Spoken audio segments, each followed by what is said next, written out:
ఇదే రానని మొండిపట్టి పడుతోంది.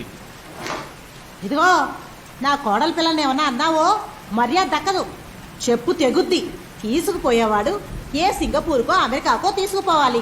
పెద్ద చదివింది మాత్రం ఎంటెక్ పిచ్చడి. 2 సంవత్సరాలు ఊరంతా చెప్పుకు తిరిగాను మా అబ్బాయి పెద్ద కంపెనీలో పనిచేస్తున్నాడని.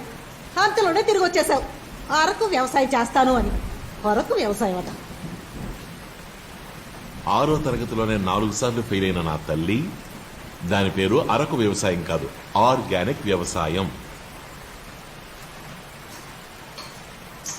కంపెనీలో పనిచేయడం కూడా ఒక పనేనా?